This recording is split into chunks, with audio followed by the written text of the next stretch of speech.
اب وہ شادیاں چاہیں اگر ہمارے اپنے بھی کریں یا غیر بھی کریں، لیکن مقصد ہے کہ اگر ایک بچی ہے جو مسیحی بچی ہے، وہ ابھی اس چیز کے لیے تیار نہیں ہے، اس کی ایک ایج نہیں ہے، لیکن پھر بھی اس کو اس بندھن میں زبردستی باندھی ہے، تو ہم اس کے خلاف بھی آواز اٹھاتے ہیں. اور اس کے ساتھ ساتھ پھر ہم اپنے ان مسیحی بہن بھائیوں کو یاد کرتے ہیں جن پر جھوٹے مذہبی مقدمات جو ہیں وہ درج ہو جاتے ہیں، تو ان کی آواز بننے کے لیے کوئی تیار نہیں ہوتا ہے. تو وائس فار جسٹس سب سے زیادہ ان کے لیے آواز بنتی ہے کہ جو ناجائز طور پر اور غلط طریقے سے جھوٹے الزامات میں اس وقت جو سزا کاٹ رہے ہوتے ہیں یا جن کے اوپر یہ الزامات ہیں، ان کے لیے خاص طور پر کام کرتی ہے. اور ان کی کوئی سنوائی نہیں، اور ان کی کوئی سنوائی، اور آپ ان کے لیے آواز اٹھاتے ہیں. جی بالکل، ہم ان کی آواز بنتے ہیں. کیونکہ آصف صاحب بات یہ بھی تو ہے نا کہ مقدمات اپنی جگہ پر اور یہ ساری چیزیں اپنی جگہ پر موجود ہیں، مگر بہت دفعہ ایسا ہوتا ہے کہ لوگ مجرم ہوتے ہیں یا نہیں ہوتے یہ بعد میں فیصلہ ہوتا ہے، لیکن ان کی آواز کوئی اٹھاتا ہی نہیں ہے کہ آئدر دے آر وکٹم اور ناٹ، کہ انہیں کوئی آواز اٹھائے گا. کسی کی بہت سارے لوگ ایسے جیلوں میں قید ہیں جن کا ہمیں معلوم بھی نہیں ہے، علم ہی نہیں ہے. تو جیسے آپ جیسے لوگ ہیں وہ آواز اٹھائیں گے تو لوگوں کو پتہ چلے گا کہ یہ بات ہے.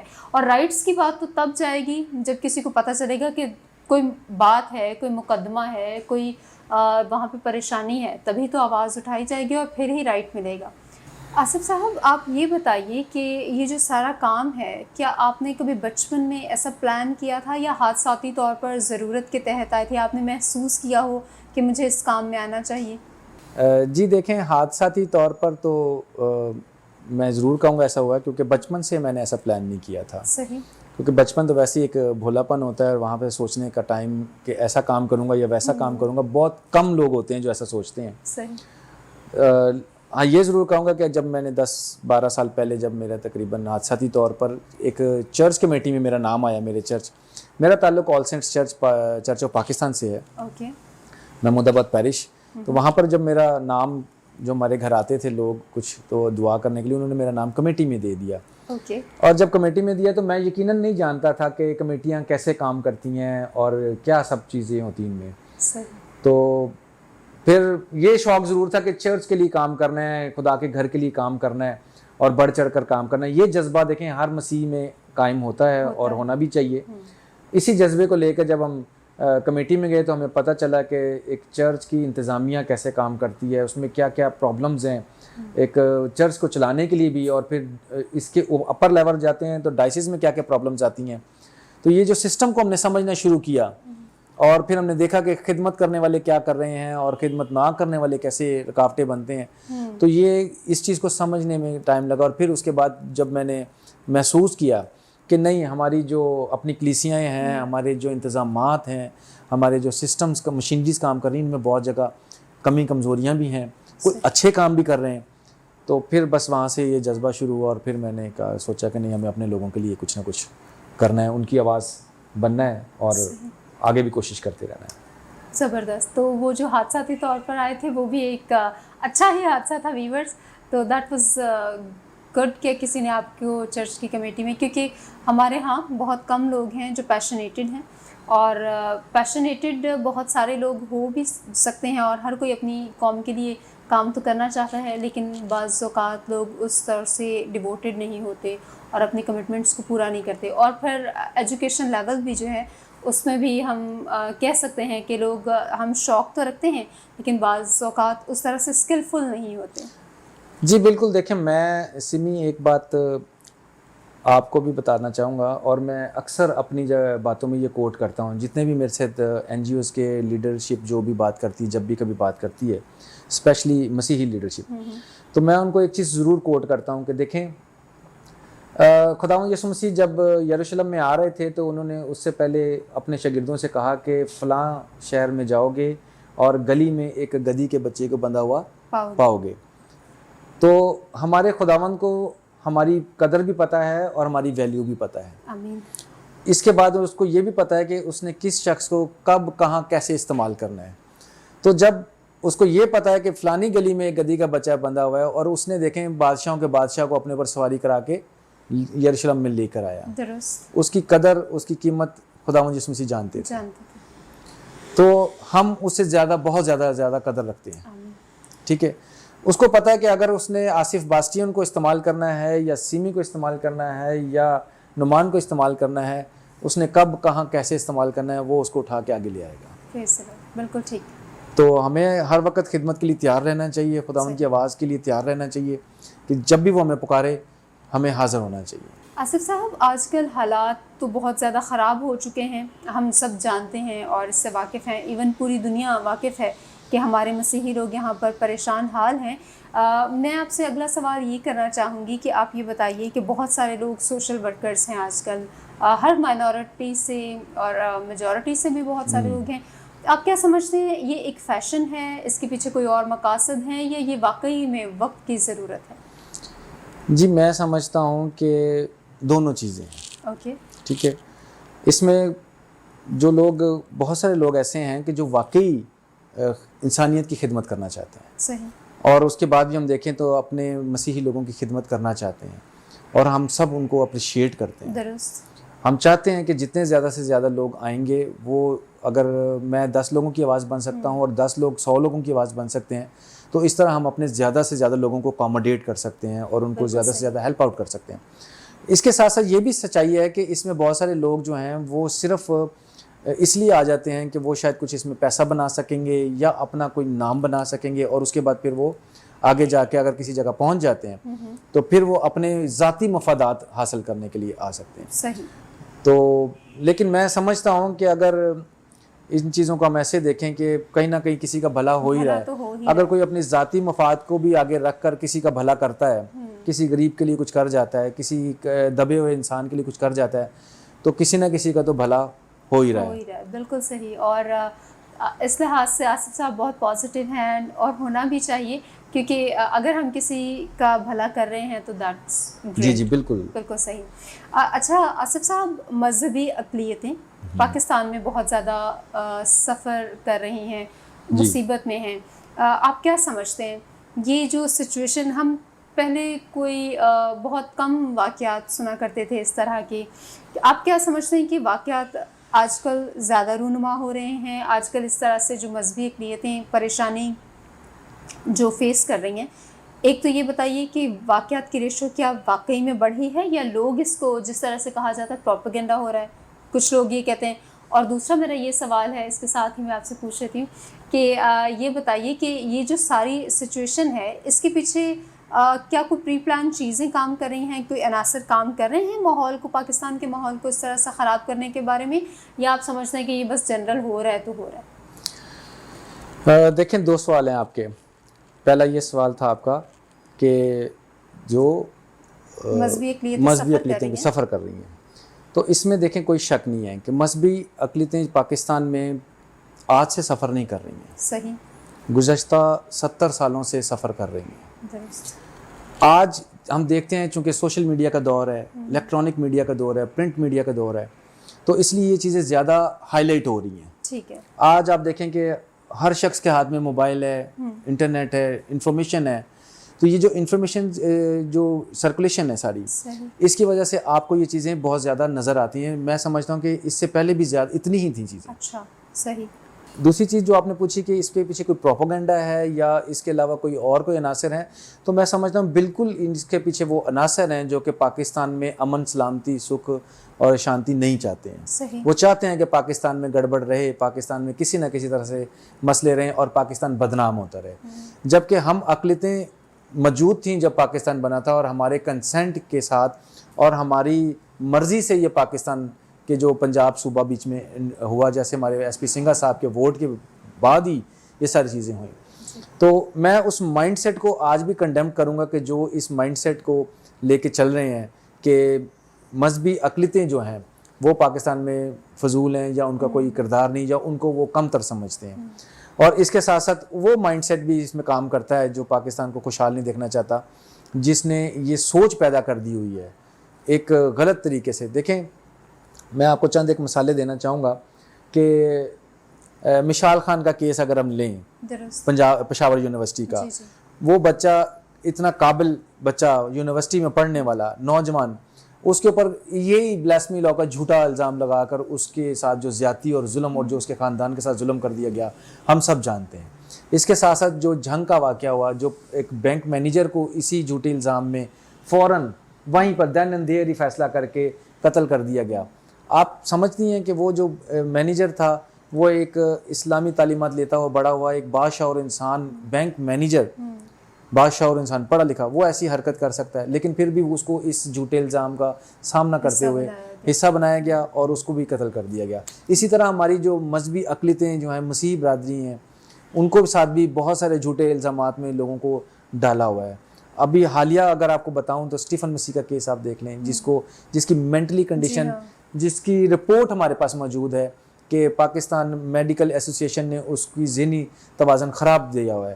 اور کوئی بھی قانون, دنیا کا کوئی قانون, کوئی عدالت ایسی نہیں ہے کہ جو ایک ذہنی توازن کے مریض کو اڈکٹ کر سکے. صحیح.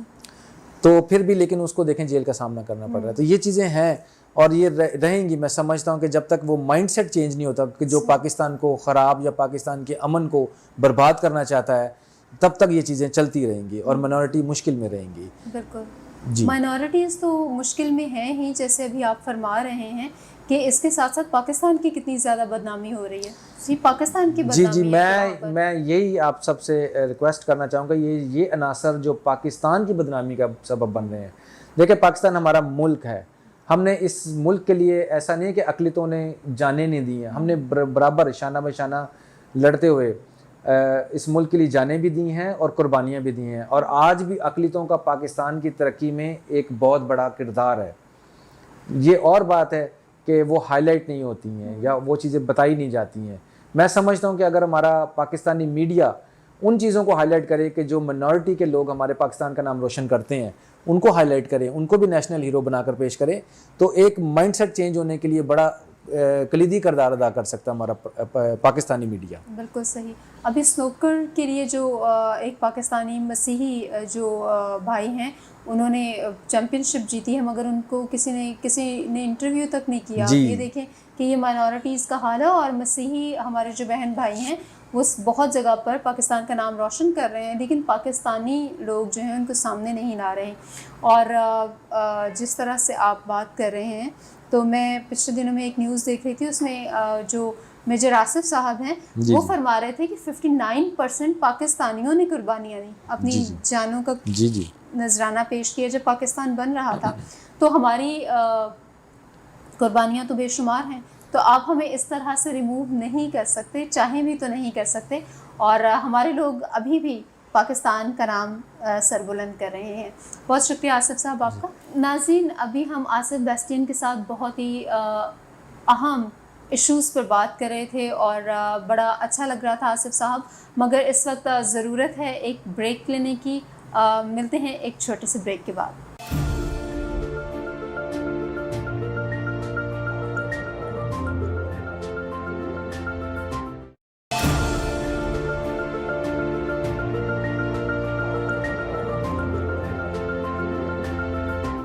ویلکم بیک ویورز, آپ دیکھ رہے ہیں پروگرام ہمارے ستارے بی دا لائٹ چینل کے ساتھ, اور آج ہم آصف بیسٹین صاحب کے ساتھ ہیں. آصف صاحب, بہت اچھی گفتگو ہو رہی تھی اور وقت کی مجبوری تھی کہ ہمیں ایک بریک پر جانا تھا. میرا ایک بہت ہی زیادہ جو کویسچن مجھے اکثر پریشان کرتا ہے, میں نے سوچا میں آج لگے ہاتھوں آپ سے پوچھ لوں. تو میں یہ پوچھنا چاہوں گی کہ آپ یہ بتائیے کہ جس طرح سے مذہبی اقلیتیں پاکستان میں اپنی ایفرٹس شو کر رہی ہیں اور پاکستان کی ترقی کے لیے ہم شانہ بشانہ ساتھ چل رہے ہیں, پاکستانی ہونے کے ناطے اور مذہبی اقلیتیں بھی ہم ہیں, اور تو ہم لوگ جو ہمارے مسیحی بھائی ہیں یا ہندو بھائی ہیں یا بہنیں ہیں, وہ سیاسی پارٹیز میں بھی اپنا اہم کردار ادا کر رہی ہیں. تو مذہبی اقلیتیں جب کسی سیاسی پارٹی کا حصہ بنتی ہیں تو کیا ان کو کچھ کیا مشکلات کا سامنا کرنا پڑتا ہے, یا وہ آسانی سے پارٹیز ان کو ایکسیپٹ کر لیتی ہیں؟ آپ کا اس کے بارے میں کیا خیال ہے؟ جی سمی, یہ آپ کا کویسچن بھی بڑا انٹرسٹنگ ہے. آپ سوال بڑے سنبھال کے اور بڑے ڈھونڈ کے لے کر آئی ہیں. بہت شکریہ. وقت کی ضرورت ہے اور ہم آپ سے فائدہ اٹھائیں گے آپ کی کمپنی سے, تو پھر سوال تو ہم کریں. جی, میں بتانا چاہوں گا کہ دیکھیں اقلیتوں کے لیے جو سیاسی جماعتیں ہیں اتنی آسان نہیں ہیں. صحیح. بیکاز پہلی بات تو یہ کہ آپ کو بہت اسٹرگل کرنا پڑتا ہے اپنی جگہ بنانے کے لیے. کسی بھی سیاسی جماعت میں, وہ کوئی بھی ہو, پی ٹی آئی ہو, پیپلز پارٹی ہو, نون لیگ ہو, کوئی بھی جماعت ہو, تو پہلے تو اس کے لیے آپ کو بہت محنت کرنی پڑتی ہے, آپ کو ایک شناخت بنانی پڑتی ہے, پہچان بنانی پڑتی ہے, وقت ٹائم دینا پڑتا ہے. لیکن اس کے باوجود بھی میں یہ سمجھتا ہوں کہ جو ہمارے اقلیتی نمائندے ہوتے ہیں جب وہ ایک اچھے پلیٹ فارم پہ پہنچتے ہیں, اسمبلیز میں پہنچتے ہیں, تب بھی ان کے پاس وہ آزادی حاصل ان کو نہیں ہوتی پراپر طریقے سے, میں یہ سمجھتا ہوں. صحیح. کیونکہ ہر جماعت کا اپنا ایک مینیفیسٹو ہے, ہر جماعت کا ایک اپنا ایجنڈا ہوتا ہے جس پر انہوں نے کام کرنا ہے. اور میں تو یہ سمجھتا ہوں کہ اقلیت کو ساتھ رکھنا شاید بڑی جماعتوں کی کچھ مجبوریاں بھی ہوتی ہیں, یہ سچائی ہے, اس میں کوئی شک نہیں ہے. اگر یہ اقلیتوں کے نمائندگی وہاں موجود نہ ہو تو شاید اس جماعت کو اچھا نہ سمجھا جاتا ہو. انٹرنیشنل لیول پر دنیا کے بیچ میں آپ دیکھ لیں کہ دنیا میں جہاں اقلیتیں موجود ہیں, ہمارے مسلم بہن بھائی موجود ہیں اقلیت میں, وہاں پر وہ اسمبلیز میں بھی جاتے ہیں, ان کو پورے حقوق حاصل ہوتے ہیں. لیکن یہاں پر میں سمجھتا ہوں کہ ہمارے جتنے بھی مسیحی یا ہندو برادری یا منارٹی کے کوئی بھی نمائندہ کسی بھی بڑی جماعت میں, تو ان کو پوری وہ آزادی حاصل نہیں ہوتی ہے. ہم نے ہمیشہ دیکھا ہے اور اس چیز کو نوٹ بھی کرتے رہے ہیں کہ جب بھی ہمارا اقلیتی نمائندہ کوئی بھی تقریر کرتا ہے 80% آپ کا اسمبلی اور خالی ہوتا ہے, جہاں پر کوئی سننے والا نہیں ہوتا. اسپیکر کو سنانا, یا آپ چھوٹی موٹی بات بھی کر دیتے ہیں. آپ کو پتہ ہے اس سے پہلے ایک سیکرٹری ہوتے ہیں جو کہ اسمبلی ہال میں یا اپنے پارلیمنٹ میں بیٹھے ہوتے ہیں, جب اقلیتی نمائندے ان کے پاس جاتے ہیں تو وہ بتاتے ہیں, پہلے پوچھتے ہیں کہ یہ ہمیں اس بارے میں ٹاپک پہ بات کرنی ہے, کیا ہم بات کر سکتے ہیں. وہ پارٹی جو سیکرٹری ہوتے ہیں وہ ان کو اجازت دیتے ہیں تو جا کے وہ بات کر سکتے ہیں. تو میں سمجھتا ہوں کہ اقلیتوں کی جو پوری طریقے سے نمائندگی ہے, ہمارے جو مسیح رہنما پارلیمانی لیڈر بنے ہوئے ہیں, وہ پوری طرح سے کر نہیں پا رہے ہیں. بے شک وہ کرنا چاہتے ہیں, میں سمجھتا ہوں یہ کہ وہ کرنا چاہتے ہیں, ان کے دل میں بھی وہی دل دھڑکتا ہے, وہی جذبہ دھڑکتا ہے جو ہمارے دلوں میں دھڑکتا ہے. لیکن اس کے باوجود بھی وہ مجبور ہوتے ہیں, پارٹی پالیسیز کے انڈر میں دب جاتے ہیں. کبھی ان کو ایسی بات کرنے دی نہیں جاتی, اور چھوٹی موٹی بات کرنے کا موقع بھی دیا جاتا ہے تو شاید تب جب وہ اپوزیشن میں ہوتے ہیں. صحیح. کیونکہ اپوزیشن میں جب وہ ہمارے نمائندے ہوتے ہیں تو وہ کیونکہ گورنمنٹ کے خلاف بولنا ہوتا ہے یا گورنمنٹ کی پرفارمنس کے خلاف بولنا ہوتا ہے, تو ان کو کھلی چھوٹ دے دیجیے گا, جی آپ اپنے اقلیتوں کے مسائل کھل کے بیان کریں, ہر ایشو کو ہائی لائٹ کریں, حکومت آپ کے ساتھ یہ بھی ظلم کر رہی ہے حکومت. تو میں سمجھتا ہوں کہ شاید وہ وقت بھی آتا ہے کہ جب اقلیتوں کے کچھ مسائل ہائی لائٹ ہو جاتے ہیں حکومت کے سامنے, بٹ میں سمجھتا ہوں کہ ہمارے اقلیتی نمائندے بیچارے وہ بائی ہک و کروک مجبور ہی ہوتے ہیں.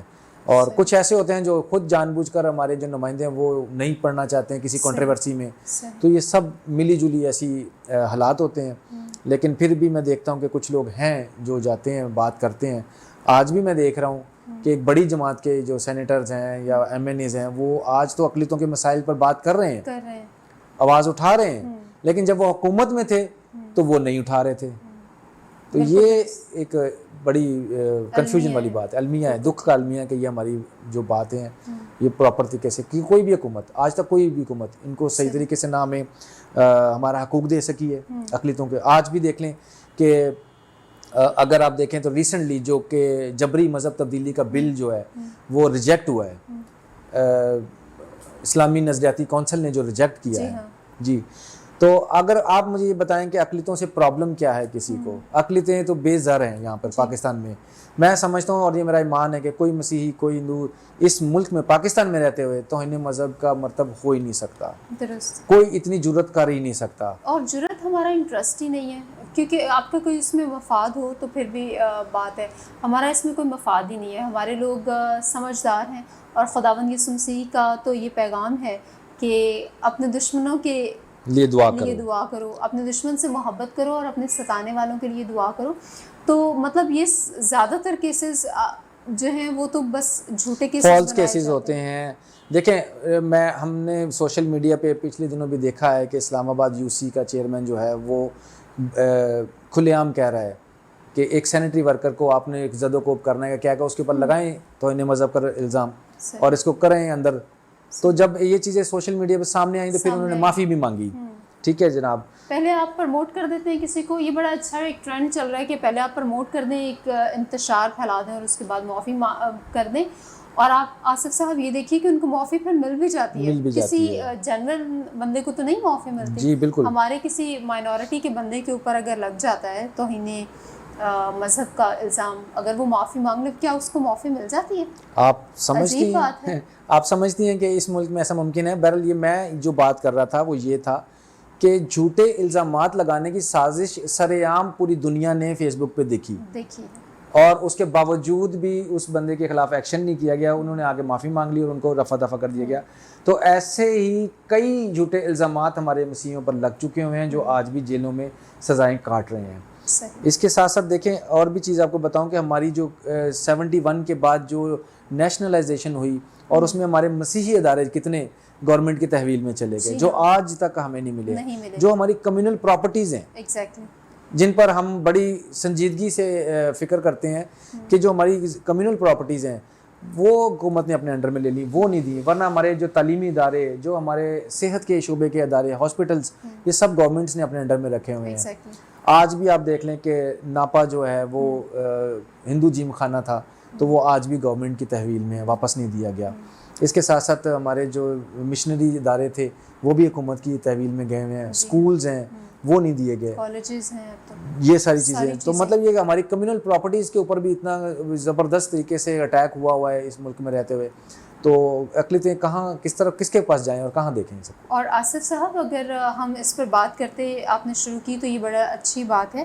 اور آپ یہ دیکھیں کہ جب ہم کہتے ہیں کہ حکومت کہتی ہے کہ جی یہ بس لوگوں کے بیچ میں ہو جاتا ہے، الزامات لگ جاتے ہیں، لڑائی جھگڑا، لیکن جو ہماری کمیونل پراپرٹیز ہیں ان کے اوپر تو باقاعدہ حکومت ہی قبضے کر رہی ہے نا. تو پھر بے انصافی جو ہے وہ تو دونوں طرف سے ہی ہو رہی ہے، یعنی عوام بھی عوام کو ظلم کا نشانہ بنا رہے ہیں اور گورنمنٹ بھی بنا رہی ہے. تو پھر مائنورٹیز جائیں تو کہاں جائیں؟ تو یہ بھی ایک سوچنے کی بات ہے. جی بالکل، میں آپ سے یہی تو ابھی عرض کر رہا تھا کہ ایک طرف تو یہ ہے کہ حکومت گزشتہ دور میں جتنی بھی حکومتیں رہی ہیں منورٹی کے لیے کبھی بھی کسی نے کوئی اچھے اقدام نہیں کیے، کوئی بھی سہولت کے کام نہیں کیے. اگر آج خدا کر کے انٹرنیشنل پریشر یا GSP+ کا پریشر، تو یہ سب چیزیں آتی ہیں اور آپ کے پاس بل آتا ہے کہ جناب ایک جبری مذہب کا بل آ رہا ہے کہ 17 12 سال 13 سال کی بچی اپنی مرضی سے مذہب قبول نہیں کر سکتی.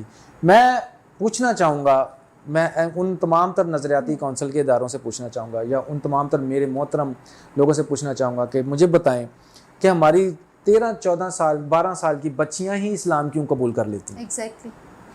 اور وہ بھی شادی کے بعد. جی ہاں. پھر ایک بچی گھر سے جاتی ہے چیز لینے کے لیے، کسی کام کے لیے، وہ غائب ہو جاتی ہے. 2 دن کے 4 دن کے بعد اس کا ایک سرٹیفکیٹ آپ کے ہاتھ میں آتا ہے کہ جی یہ اس نے اسلام قبول کیا ہے اور یہ اس نے شادی بھی کر لی ہے ساتھ ہی ساتھ. تو وہ جو انسان اس کو اغوا کر کے لے کے جا رہا ہے، جو اس کو بہلا پھسلا کے اس کو بیٹی کیوں نہیں بنا رہا ہے، اس کو اپنی بہن کیوں نہیں بنا رہا ہے؟ بالکل. اگر وہ اسلام بھی قبول کر رہی تو اس کو بہن بیٹی بنا کر بھی تو اسلام قبول کروایا جا سکتا ہے. شادی ہی کیوں کی جا رہی ہے؟ اور پھر یہی ایکسرسائز ہمارے 12-14 سال کے لڑکوں کے ساتھ کیوں نہیں کی جا رہی کہ ہمارے اگر مسیحی بچے ہیں یا ہندو بچے ہیں 12 سال کا 13 سال کا 10 سال کا، وہ بچہ اسلام قبول کر کے 30-40 سال کی مسلم عورت کے ساتھ شادی کیوں نہیں کر لیتا؟ ایسا الٹا کیوں نہیں ہوتا ہے؟ تو یہ ظلم ہے.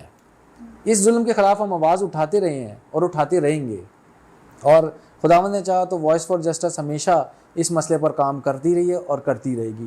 اور اس کے ساتھ ساتھ ہمارے اور بہت سے مسیحی ادارے ہیں، بہت سی آرگنائزیشنز ہیں جو اس پر آج آواز اٹھا رہی ہیں. اب جبری مذہب تبدیلی کے جو بل کو ریجیکٹ کیے گئے، یہ سراسر ہمارے ساتھ ناانصافی ہے، ظلم ہے، پہنچایا ہی نہیں گیا، وہیں سے واپس کر دیا. جی بالکل. اس کے اوپر دیکھیں اچھا خاصا مسودہ تیار تھا، سب کچھ تھا اور اس میں کوئی حرج نہیں تھی. میں سمجھتا ہوں یہ پاکستان کے نام کو روشن کرنے کی ایک اعلیٰ مثال ہوتی.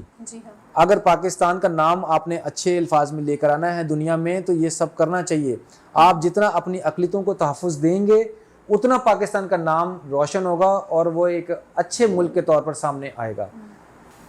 ناظرین، ہم بہت زیادہ یہاں پر پاکستان میں کشیدہ صورتحال دیکھ رہے ہیں اور ہمارے جو لیڈرز ہیں یہ اسی طرح سے کام کرتے چلے آ رہے ہیں اور آئندہ بھی کرتے رہیں گے. آصف صاحب، یہ ساری جو ہم پرعزم ہیں ان ساری مشکلات پر قابو پائیں گے خدا نے چاہا. تو یہ ساری جب ہم ٹینشن والا ماحول دیکھتے ہیں اور یہ ساری آپ کام کرتے ہیں، جو ہمارے لیڈرز ہیں اپنی جاب سے ساری چیزوں کو مینیج کرتے کرتے جب آپ کے پاس کچھ ایکسٹرا ٹائم ہوتا ہے تو آپ اس وقت کیا کرتے ہیں؟ آپ کی کیا ہابیز ہیں؟ کس طرح سے مائنڈ کو ریلیکس کرتے ہیں ان ساری ٹینشنز کے بیچ میں؟ دیکھیں، یہ ٹینشنیں یا یہ پریشانیاں تو انسان کے ساتھ تب سے ہیں جب سے وہ پیدا ہوتا ہے اور پھر وہ بڑھتا ہے. بالکل ٹھیک. تو ہم بھی چونکہ جاب بھی کرتے ہیں اور پھر اس کے بعد ہمارا یہ اپنا سوشل ورک بھی ہے. جی ہاں. تو اس کے بعد اگر مجھے تھوڑا سا ٹائم ملتا ہے تو میں اس میں اچھا میوزک سنتا ہوں. زبردست. اور میں موویز دیکھتا ہوں. اس طرح میں سیریلز وغیرہ دیکھتا ہوں. تو جو اچھے سیریلز ہوتے ہیں اس سے میں دیکھ کے اپنا ٹائم بہلاتا ہوں. اور اس کے ساتھ ساتھ پھر میں تھوڑا ایکسرسائز وغیرہ کر لیتا ہوں. تو یہ میرے 2-3 شوق ہیں, اس سے زیادہ کچھ بھی نہیں. زبردست. بہت شکریہ, بہت شکریہ آصف صاحب آپ کا. آپ سے گفتگو کر کے بہت اچھا لگا. اور ویسے تو آپ کی ساری ہی باتیں بڑے اچھے اچھے میسیجز تھے, مگر ہم چاہتے ہیں کہ آپ be the light television کے لیے اور ان کے آڈینس کے لیے کوئی اپنا جو میسیج ہے, کوئی پیغام ہے ریکارڈ کروانا چاہیں, وہ پلیز آپ ہمارے ناظرین سے شیئر کیجیے. جی ضرور, میں اپنا میسیج ضرور دینا چاہوں گا. میں سب سے پہلے شکر گزار ہوں خدا کا جس نے مجھے اس لائق بنایا. اس کے بعد میں شکر گزار ہوں be the light T V کی تمام تر ٹیم کا, سیمی صاحبہ کا, کیمرہ مین صاحبہ کا, اور ان کے تمام تر ڈائریکٹرز کا. بہت شکریہ آصف صاحب. آپ کے ساتھ آج ہماری جو رفاقت تھی یہ ہمارے لیے ایک اعزاز کی بات ہے. آپ کا بہت شکریہ. آپ جس لیڈرز جس طرح سے ہماری قوم کے لیے کام کر رہے ہیں یہ ہمارے لیے حوصلہ افزا بات ہے. آپ کا بہت شکریہ وقت دینے کے لیے بھی. بہت شکریہ. ناظرین, امید ہے آج کا پروگرام آپ کو پسند آیا ہوگا. اپنے جو لیڈرز ہیں ان سے مل کر آپ کو خوشی ہوئی ہوگی. آپ کو کوئی بھی کویسچن ہو, آپ کا سوال ہو, یا آپ کوئی بھی کامنٹ کرنا چاہیں, آپ کی آراء جان کر ہمیں بہت زیادہ خوشی ہوگی. کامنٹ کیجیے اور اپنی آراء سے ضرور ہمیں آگاہ کیجیے. اپنا سوال بھی بے دھڑک ہو کر آپ پوچھ سکتے ہیں. آصف صاحب سے کوئی کویسچن ہو آپ ضرور کامنٹ کیجیے اور ہمیں اپنی دعاؤں میں یاد رکھیے. دیکھتے رہیے be the light channel. God bless you all.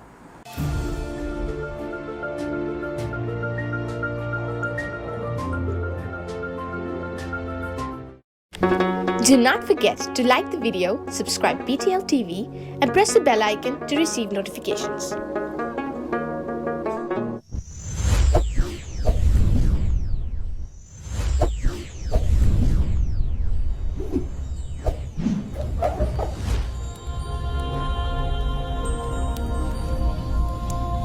Jesus is the light of the world.